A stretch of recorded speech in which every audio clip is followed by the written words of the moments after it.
Thanks for joining us today. Javier Becerra, Attorney General for our great state of California.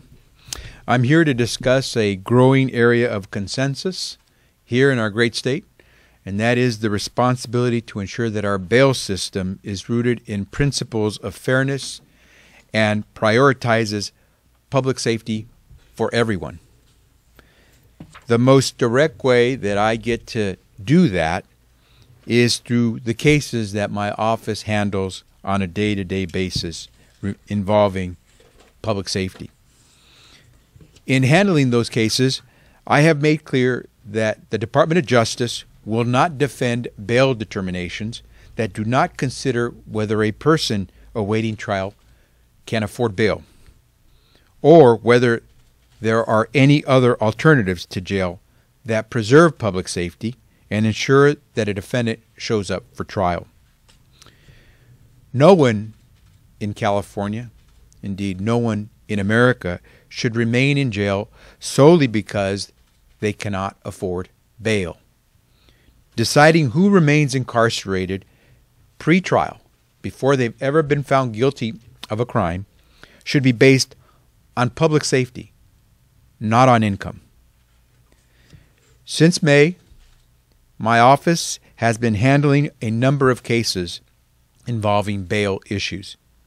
In many of those, we have agreed with the defendant that there should be a new bail hearing because the trial court did not adequately take into account the ability to pay or alternatives to incarceration. In one particular case, In re Humphrey, the defendant, Kenneth Humphrey, was charged with 4 counts including robbery and residential burglary.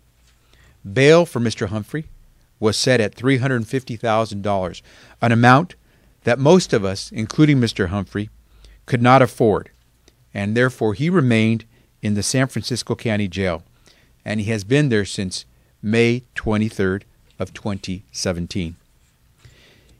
In this particular case, I agreed with Mr. Humphrey's attorneys that he should receive a new bail hearing, one in which the court considered his financial circumstances and whether there are alternatives to jail that will protect the public safety and ensure that Mr. Humphrey comes back for court. Last month, a state appellate court ruled that Mr. Humphrey is entitled to a new bail hearing.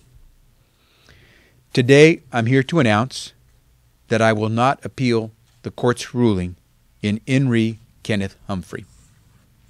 I am not appealing this ruling because it's unconstitutional to keep someone in jail simply because they can't afford bail. The Court of Appeals decision was an important recognition of the critical need to reform our current bail system.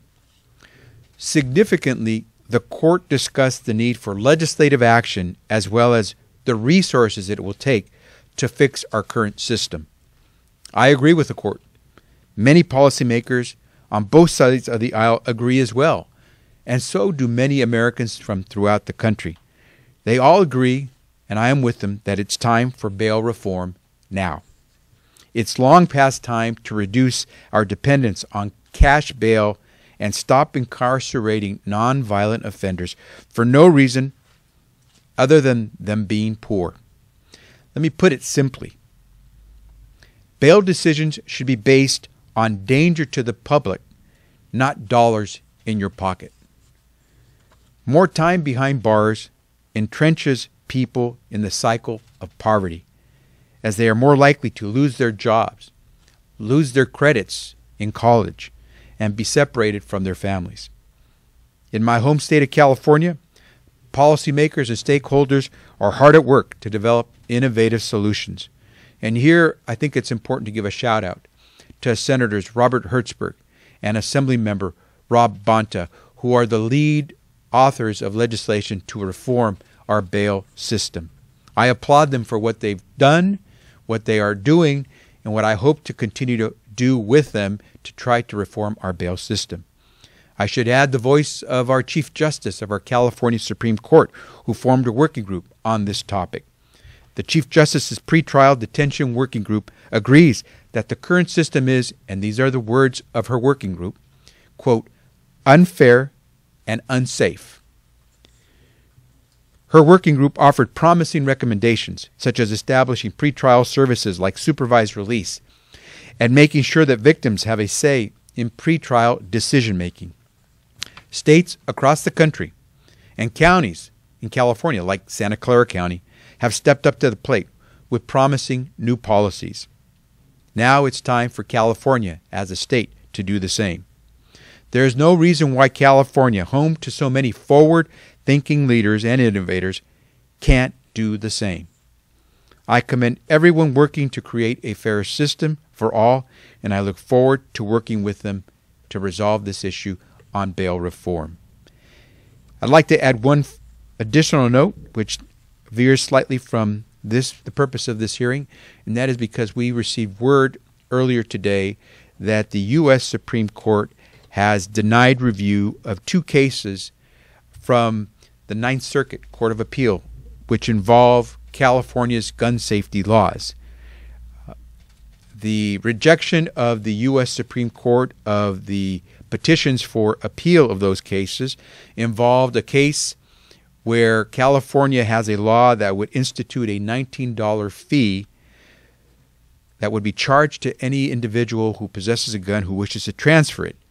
The reason to collect the fee is for the purpose of allowing us to continue our enforcement work in trying to track weapons and make sure that only those who have a legal right to own them and possess them do so in California.